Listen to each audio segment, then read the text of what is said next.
Welcome to the Golf Podcast Live. I'm your host, Rafael Kalamat, alongside Michael Bleackley. As usual, he's in Vancouver at Evolve Creative Solutions Studio. I am, of course, in Toronto, in Mississauga specifically, at Mindshare Workspace Studios at Erin Mills Shopping Center. Unfortunately, our guest today isn't with us, Barney Adams from Tight Lies and the founder of Adams Golf, a 83-year-old inventor. He's an author, he's an innovator, but we will have him on shortly, and we're thrilled to talk to him about that. Mike, how are you doing? I'm doing great. Unfortunately, we had some technical difficulties with Barney dialing in, but we will have him back over the next few days. We'll probably do an extra pod later this week to talk to him, and especially about his new company, Breakthrough Golf Technology, which is making first putter shafts. They're now into driver and very unique wedge shafts. So looking forward to learning about his technology in the shaft market and what drives Barney at 82 years old to continue progressing in golf. Lots to talk about otherwise. Just amazing. 83. Yeah, 83 years old. That just blows me away. You know, Texas Golf Hall of Famer. I think they just put him in the Golf Hall of Fame. And that breakthrough golf technology, I'm really interested in asking him all those questions about the shaft stability in those putters. Yeah. And not only the shafts, but in wedges. This is what interests me the most, because being a golf professional and being in the industry for so many years, I thought that's where it lacked the most, because we have it in drivers. We have all the availability in our drivers, in our irons, specifically for the wedges. Mm-hmm. You know, the 47, the 52, the 56, the 60 degree, the sandwich, gap wedge, lob wedge style of clubs. I would love to get a much lighter shaft and different kick points, right? Definitely. You know, that'd be really interesting. You know, you just popped that up, the ZNE high performance wedge shafts. I'm telling you, that's what's the most interesting thing for me. Yeah, I agree. Like, look at it this way: the wedges are probably 60% of your game, right? So, and look at these shafts here; they're very similar to the putter shaft, which has a thicker handle, and then a standard size bottom that connects to the wedge itself. They look pretty sharp, you know, for one. A great review from TXG out of Toronto. Ian Fraser. TXG Toronto. Yeah. Ian He's a golf club wizard. Yeah. So he's pretty critical. So, check out the review. They've got a great plethora of information on the website. And so highly recommend it. breakthroughgolftech.com, and you can read up about it. So looking forward to picking Barney's brain about this clubs and the benefits of it. And I look forward to getting these things in my bag, because I do have the driver shaft and I do have the putter shafts. And well, that's cool. So yeah, they're really cool. And he's got that book out too, Mike. He does. That book, he talks about that in his book as well. Yeah, the wow factor. That's right. That's right. Here, while I got his website up, let's take a look at the Brava shaft. And again, it's very, it's new technology. You can see right here, these ribs on the shaft, they create an unbreakable bond between the top and the bottom sections of the shaft. And I do have this in my bag right now, and I do notice a big difference, right? Keep in mind that I got this shaft a few weeks ago, and the weather's been a bit cooler here in BC. So I don't necessarily see the distance change on the course yet. I'm looking forward to the warmer weather, but what I can say is that I'm catching the center of the face way more consistently than I was with my previous 10-side driver shaft. So looking forward to see some improvement. But here's the general talking points: less face oscillation, explosive ball launch.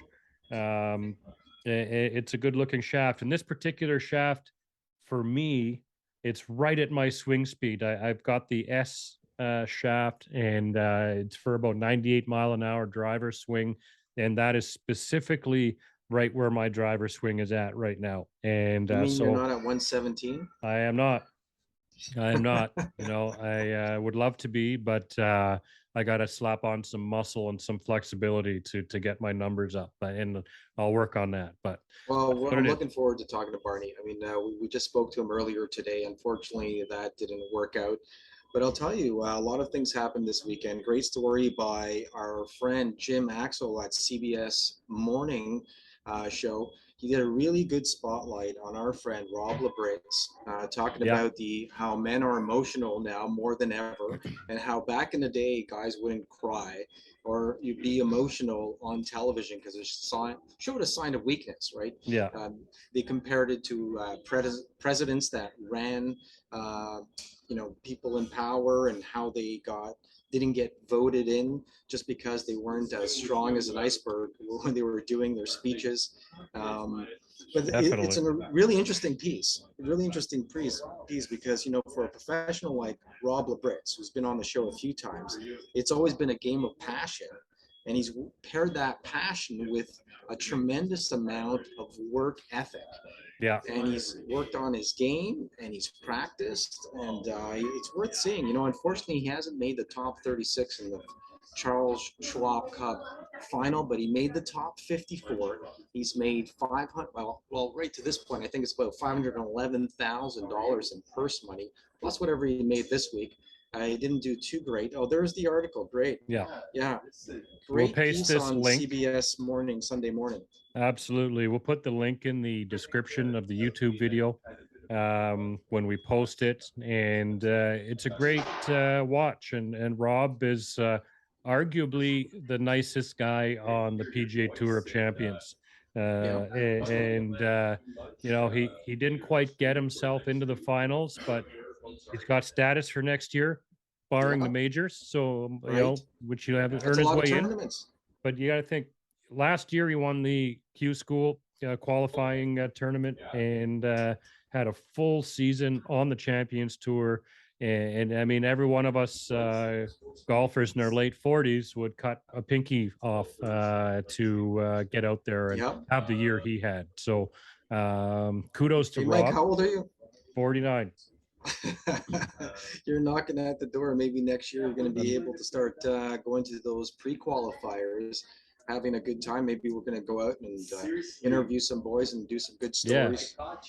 100%. Right. We will definitely try to get out to some of these tournaments.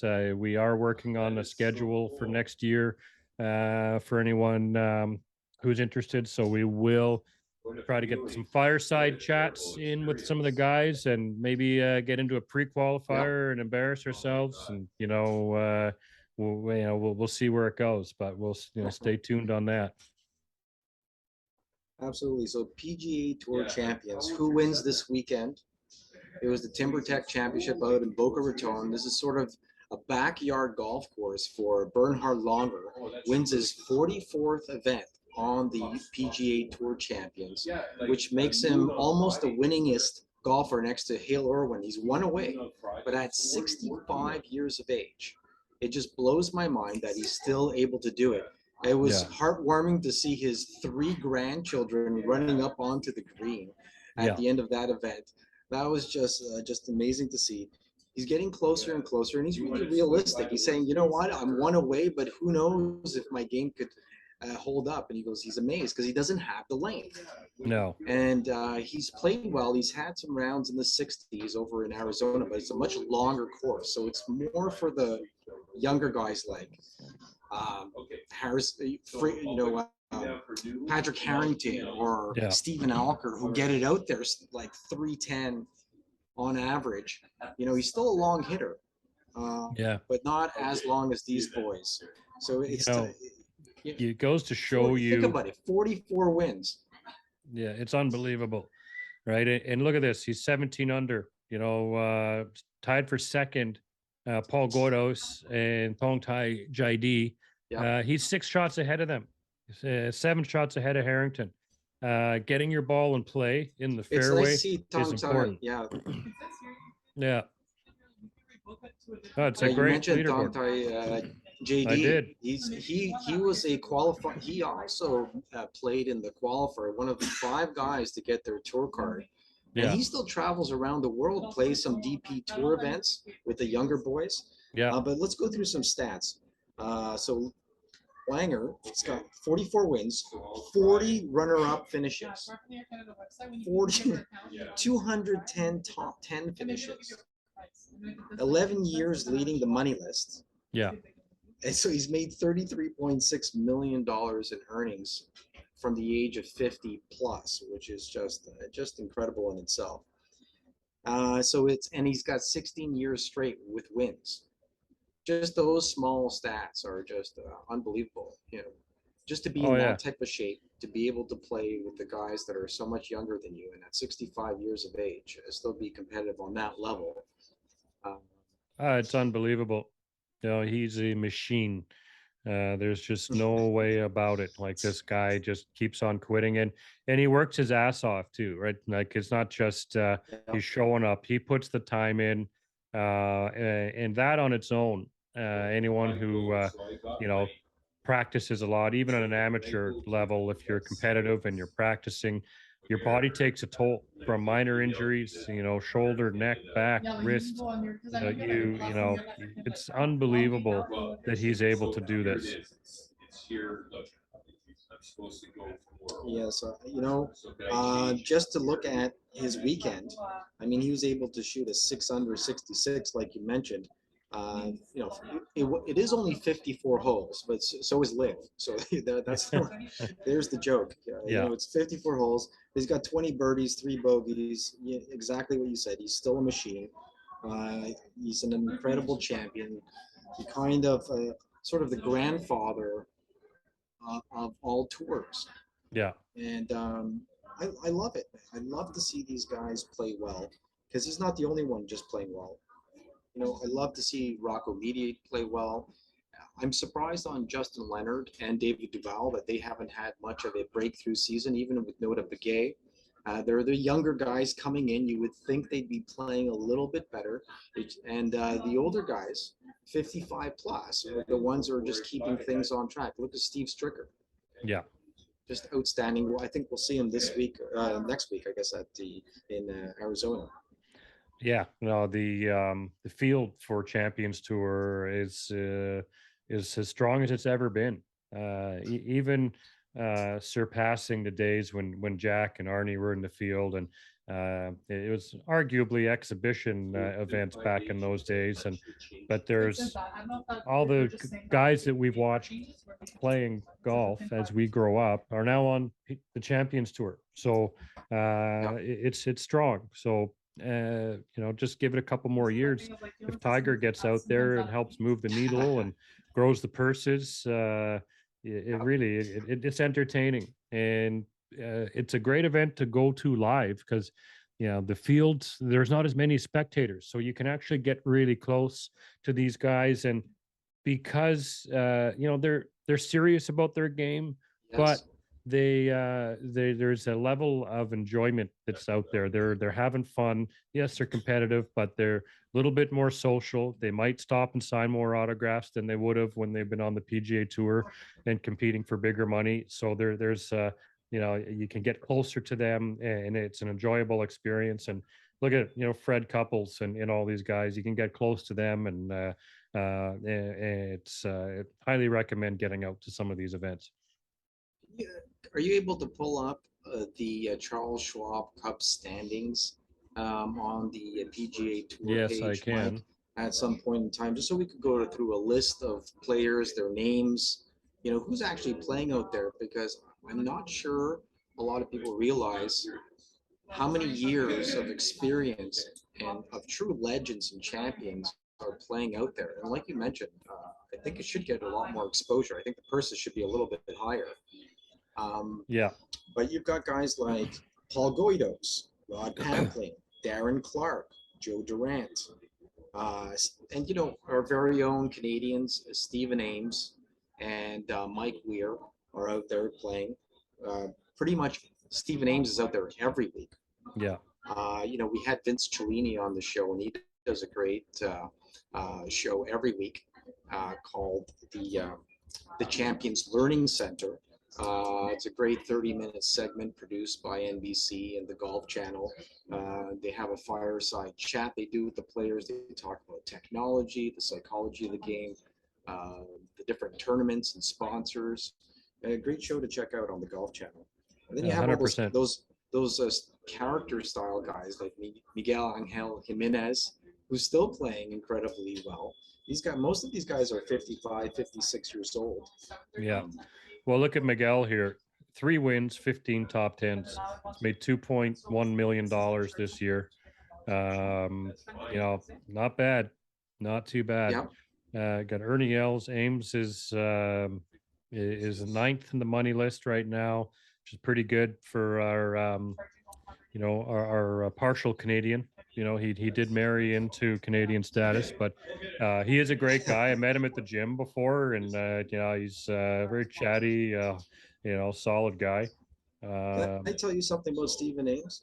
I recently did a post about Stephen Ames because I was looking up his stats and a few things, and I think I never even realized his PGA Tour career money list standing, which is in the top 100. I think he's 81st, but he's made almost $20 million in purses over the last 20 years. And there's not too many sports where you could actually make that kind of money and have such a prolonged career.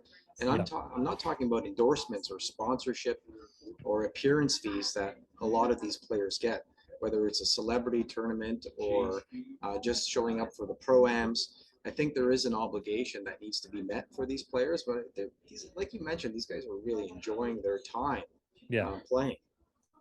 100%. And then he's made an additional $7 million on the Champions Tour. Yeah. So he's not starving for money, that's for sure. Yeah, I just didn't realize how well he has done throughout his career. Mm-hmm. So that's incredible to see. Another thing I discovered, Mike, is the official world golf ranking for Champions Tour players, and also for the EU Legends Tour, which they have. More of a world-style tour. Purses are a lot smaller, different formats, a lot of celebrity pro-ams. But they like this year, I think, or this weekend, they're in Seychelles, and I didn't even know that was a actual place. It's in the Arabian Sea. Yeah. Off the coast of Ethiopia or something. So they go to some really unique places. Yeah. Which is great. The professional golf can get into some of these smaller markets, and so it is good to see, right? The golf has been expanding a lot, as we know, with the controversial LIV Tour that has come out.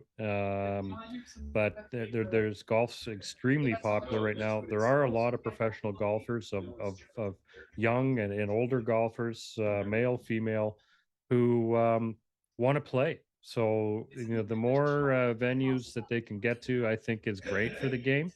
And go out and support it wherever you can.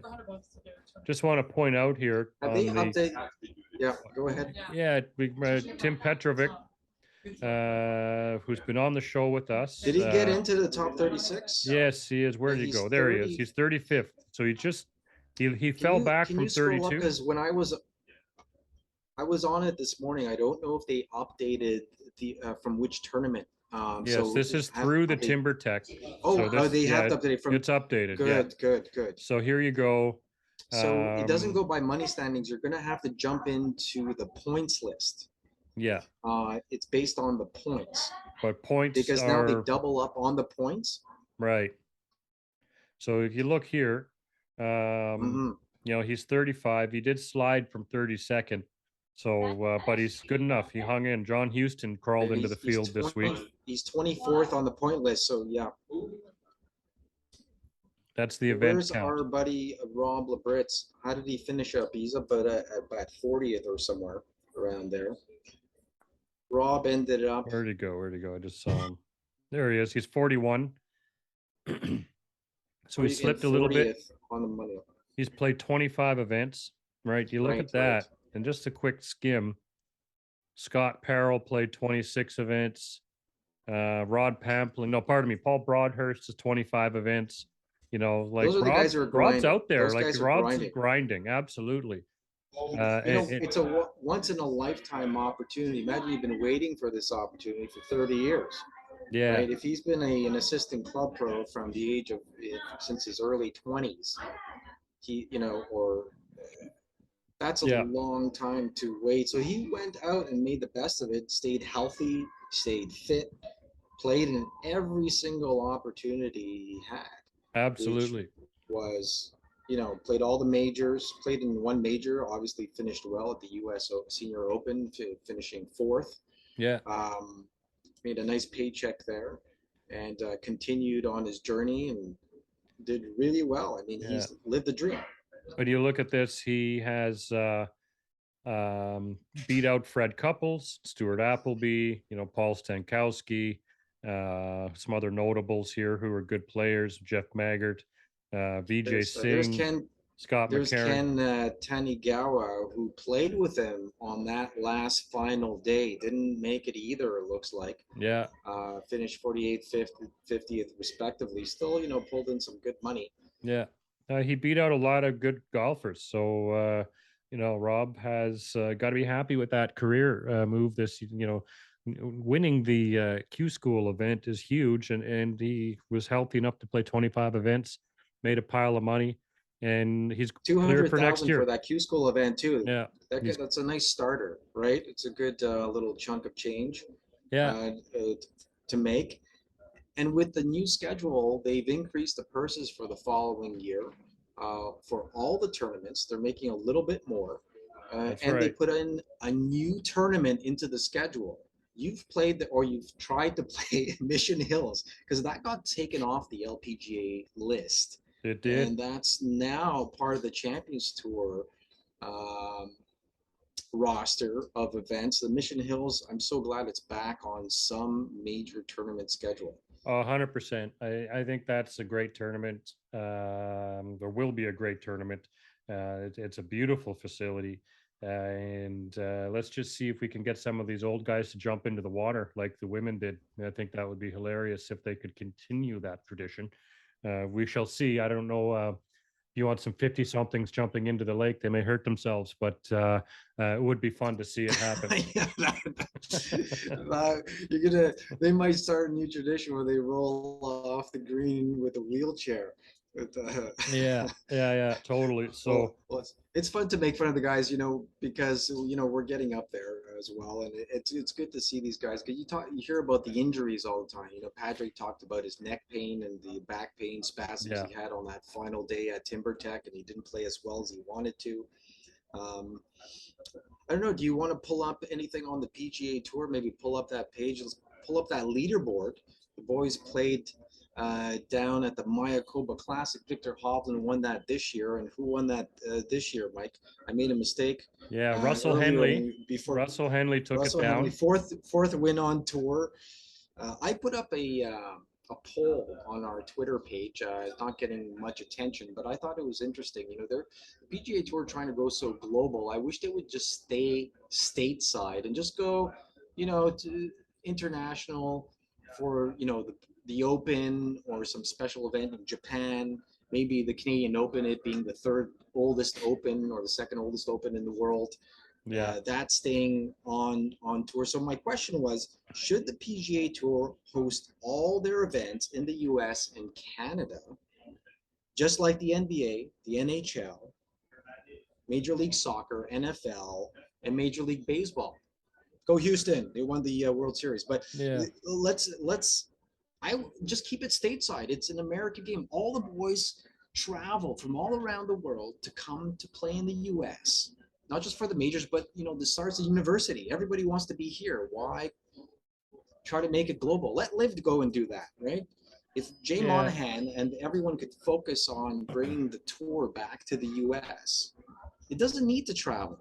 If you want to grow the game, you could do it different ways. You could do it through broadcasting, with initiatives, right? There's enough international players playing on the PGA Tour. The players do a lot. I don't know. How do you feel about that? Well, I think that is not a bad idea. You could include, we have our Canadian Open, but maybe you give us one of the smaller tier events that come up to Canada as well. You could also include Mexico because it's not far off. Yeah, You got to it's think a, of the travel for these guys when they have to I would keep the play. Mexico. You got the Bermuda, which is not too far away. I mean, Yeah, they could work with that. But yeah, you think um, these guys going to play in New York, for example, and then they got to but fly over to Asia for the next week. well, And like, if you pull up that list, Mike, if you can, in Bermuda for on the PGA Tour.com page, no one's going. No no, one's going to Bermuda out of the top tier players. No one's going well, to the Mexico. no, the Bermuda field Uh, is kind of weak, and it always has been. And we got to remember that we're now in a split season, and we've been for the last 10 years roughly. Um, and this is used to be the silly season where the top players would take a bit of a break, because it is a grind. These guys play 15 to 25 tournaments. They travel all over the place. So they used yeah, to look forward to having this break. And yeah. so now all these other tournaments have entered the fold, which in some ways it's great for the up and comers because, like Nick Taylor won a few years ago. And, some of these guys, they get to jump into the field like you and get into Bermuda, get into these tournaments, even the Mayakoba. It's not a deep field. There's a few, the top players there, but for the most part, it's some of the lesser known players who are looking to make some money, looking to make some points. But at the same time, who's watching? You got to guess that right now the viewership is much lower. I know for me, as an example, I don't pay that much attention during this some of these tournaments because there is so much golf out there, and you pick and There is choose. so And much. It's getting, yeah, to your point, it's getting, there's too much out there. But you're right. yeah, There is too much golf. Like I'd rather watch LIV Golf in Miami. That was a great final. I mean, we're going to get on to LIV actually, in it a was. second. Yeah, yeah, Let's stick to PGA for a second. But if you're looking in Bermuda, like there's guys like Ricky Barnes who are getting their chance again to go and play. and yeah. I love the golf. I mean, we're talking about the best players in the world outside of the top 50 because. Seamus Power is a great player, but he's ranked 48th in the world, and he was the top ranked player in Bermuda. Well, But Scotty Power is an Scheffler. amazing. You're leaving out Oh, Scotty that's Scheffler. for Yeah. Mayakoba, but I'm talking about Oh, Bermuda, right. Pardon me. right? Pardon me. When Yes. he Yeah. won Yeah. that, he was the top ranked player. He was Yeah. he's 48th in the world. That's right. Now he's ranked better. And then you got all the LIV players falling off the rankings. So I feel like the rankings. This might be a good segue to talk about the LIV Tour. I feel the rankings are getting manipulated right now. They're not in its true state. I know Rory McIlroy is number one in the world, but that's questionable. That's questionable. If Cam Well, Smith, you being the absolutely. Open winner, stayed on tour, and he would have maintained his number one position. I mean, it's not a realistic number one position. I hate to say it. Yeah. They messed up. They messed up big time. Yeah, even Rory is talking about getting the tours to a talking point, right? Like right now, PGA Tour and Jay Monahan have put up the iron wall that they won't have any discussion, and they're trying their best to, shut down the LIV Tour. But the trouble is, it's not going away. These guys are very well funded. They are trying unique formats, including the team championship in Miami, and it was entertaining. I'll give it that. I wasn't sure how that would play out, but I did watch most of the final round and a little bit of the first and second rounds, and I thought the team format has potential. That it was fun to watch, and we're just starting. So Yeah, people don't realize that's a great point. It's a startup. This It's a is startup. Can you believe if yeah, they get their feet on the ground with a television deal? They're already talking to Fox Sports. Who cares if they buy the time on Fox? They're saying yeah, it's not a true depiction of what, everybody's bringing it down. They're having such a good time. You see guys like Rex Hoggard for the Golf Channel out there, and it's almost like he's finding and picking things that are not working. But deep down inside, like the press conferences are fun. Everybody's having a great time. You know, obviously the crowds aren't there like they had in Boston or in Portland or even in London, but who cares? It's a startup. These once But these guys get going, it's more it's exciting. It's different. It's it fun. is different, and the crowds are there. You know, like you know, London wasn't that big of a turnout. The Portland event that I spent the week at, right from Tuesday till Yeah, the final putts on Saturday. yeah, Saturday was full. Like like put it this way, I took me about 20 minutes to drive to the venue from the hotel I was at each day. On Saturday for the final round, when you get to the highway exit yeah. in Portland, I don't remember the numbers of the highway there, but typically you turn off to go down to the venue. It takes about 3-4 minutes to get down into the parking lot. On Right. Saturday, it was bumper to bumper. It took me an hour to park my car in the media lot. Right. And that there was a lot of people there. It was a real event, and arguably, you look at some of the events in the PGA Tour schedule as of late, and including going back to like the Wyndham Championship in the end of July, there pre-playoffs. You could fire a cannon down the 18th hole and not hit anybody. There was nobody there, Yeah. so Well, you're not talking every about, tour look, event is sold out. Not everyone we is. just talked about Bermuda. How many things people, there's no Nobody. way of getting people. There's nobody at Bermuda. There's No, nobody in no. Mexico, you Yeah. know, on a Greg Norman golf course, by the way, which is Yeah, isn't that irony in ironic? itself. Yeah, yeah. Yeah, it So, isn't, you know, it's, so but um, the people who are anti-live are going to look for anything they can find out about the poor guy who couldn't had to line up for a bottle of water for half an hour. Like, shut up. You know, well, yeah, like that well, happened. I left the U.S. Open in 2015. We were there all day long, starving. Everything had a lineup. Everything to get a hot dog, you name it. There was an hour lineup for it. that's So, just that just you know, breeds success at an yeah, event if you've got to wait yeah, so long 100%. for So, something. You know, the PGA Tour are doing things right as well. I mean, you go to an event like the Canadian Open. I was there this year. You know, you have players like JT. You have Rory and Finau in the final group. You know, the concessions are amazing. The venue's yeah. incredible. The crowds are outstanding. I know we didn't have Canadian Open golf for a couple of years, so it was nice to see Rory defend and try to get a three-peat. But I love the format at LIV. You know, you're looking at 12 teams, 48 players, 54 holes. How can you not give it official world golf ranking points? Now, Yeah. it's not 72 holes. You know that, and that's, you know, But I that's don't. an easy fix. That's, you know, That's an just easy fix. there's got to be some sort of um, metric or a way of breaking down that stat so they do get points, Yeah.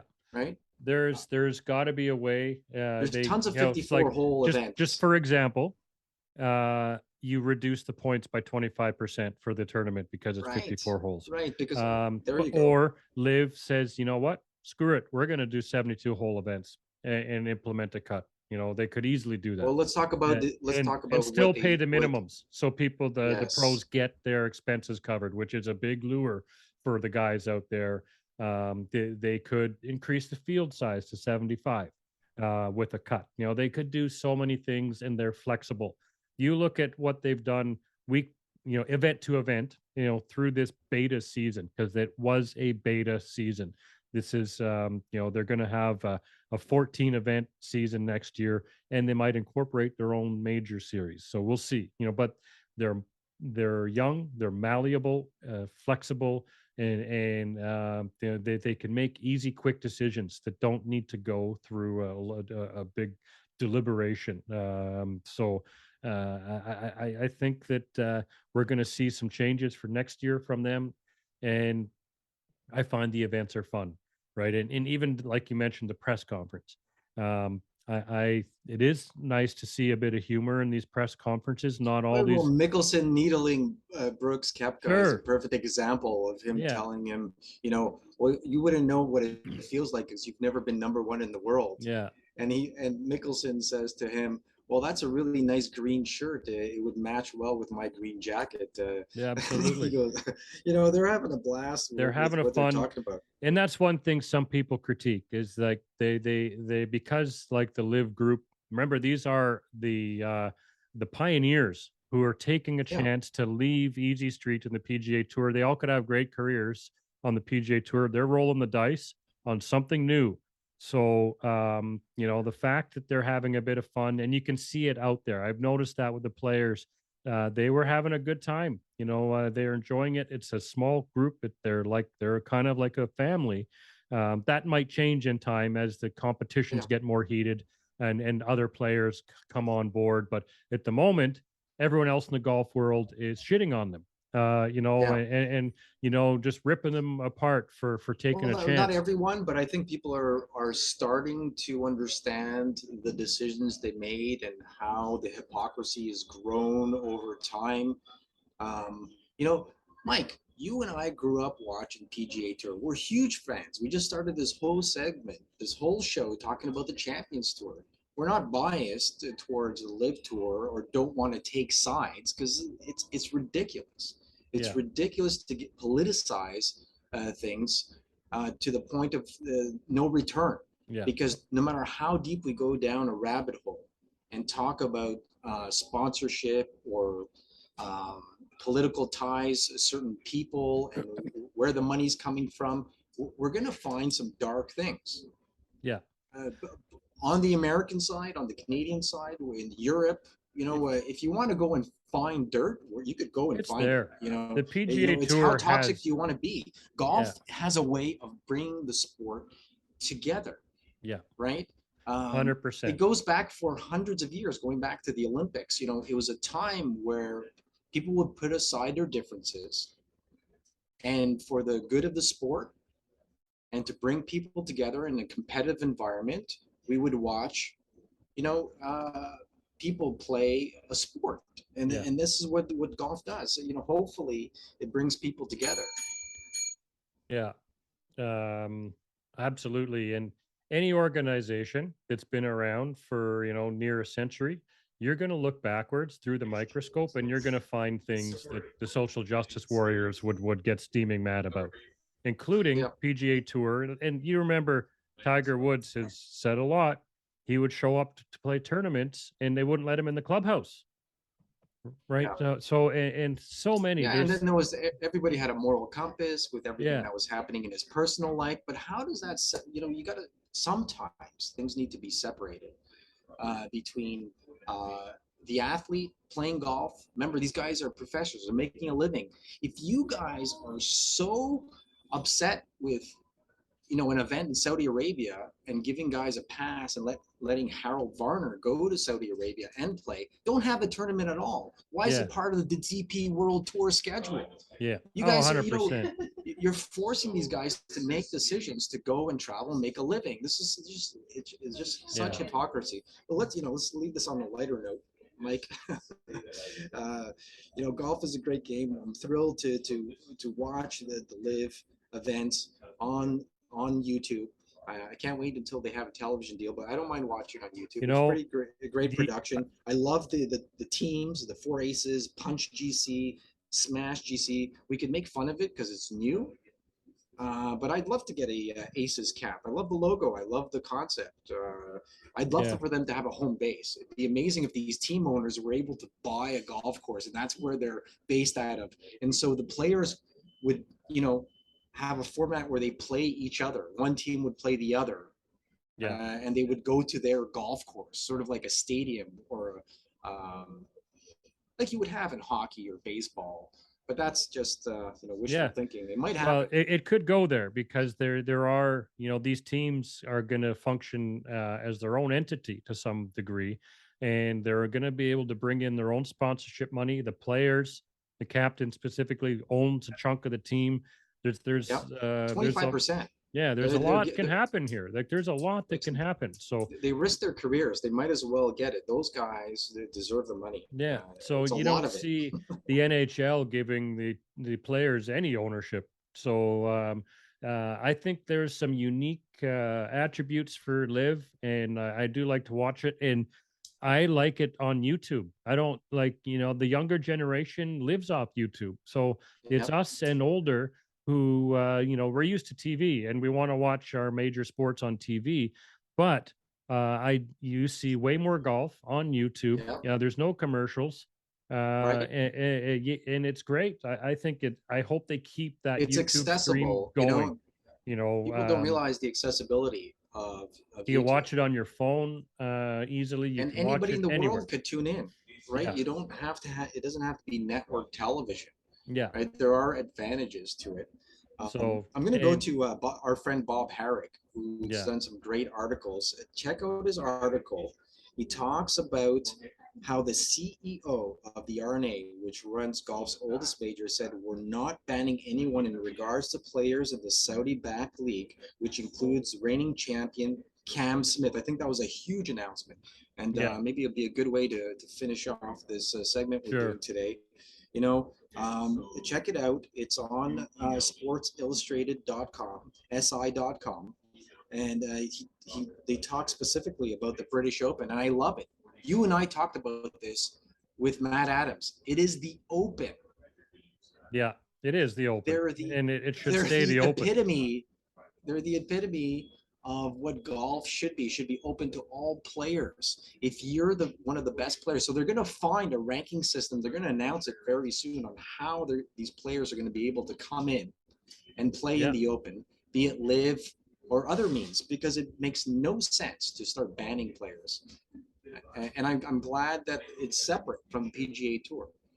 yeah. Oh, I'm glad they're going to withhold the Open status because that's what it's all about. It is a very unique event. So I'm trying to pull up the article here. Um, but yeah, it's got to stay the Open tournament. And some of these guys may have to go through qualifiers in the certain stages if their world ranking slips. But Yeah. again, I think that'll get dealt with in time. So Look, we like shall see. they just had the Asia Pacific Amateur Championship in Thailand. Now, if the amateur from there who wins that event could go and play the Open, I'm Yeah. hoping that Cam Smith can, right? Obviously, he will now, and that's what I think Martin Slumbers, who's the CEO of the RNA, discussed with his committee. It Yeah. would be ridiculous to ban the Open winner, Could you but let imagine in that? some amateur, right? It's just Oh yeah. it's No. it's it's about the best players, so they're kind of doing the right thing. Yeah. No, they are, and we're the majors. I believe including the Open, Masters. They're the ones that might pave the road for LIV to get into the world ranking points. If they allow these players to enter, it would be a real shame if the Masters in particular says, "Hey, sorry, you guys can't come." You know Telling what? Bubba Watson, I who's can't got wait to find out. Phil yeah, Mickelson, even imagine telling Bubba and Phil, "You can't come." yeah, Sorry, it's not like going to that's look just good. not right. That's just not right. Anyhow, So, thanks for tuning in, guys. This has been an episode we really didn't plan for, but we are going to have Barney Adams on the show once again. We've got a lot of great guests coming up in the future. If you get a chance, follow us on social media, share, and most importantly, we've been bootstrapping this podcast for 17 months now. We have a link. You can go to our website at thegolfpodcast.live, where you could be a contributor, a monthly contributor for as low as $1 a month. I don't like doing this, Mike. I don't like no, asking our viewers and listeners for money. However, if you like the content, if you like our guests, if you like what we're doing, support us.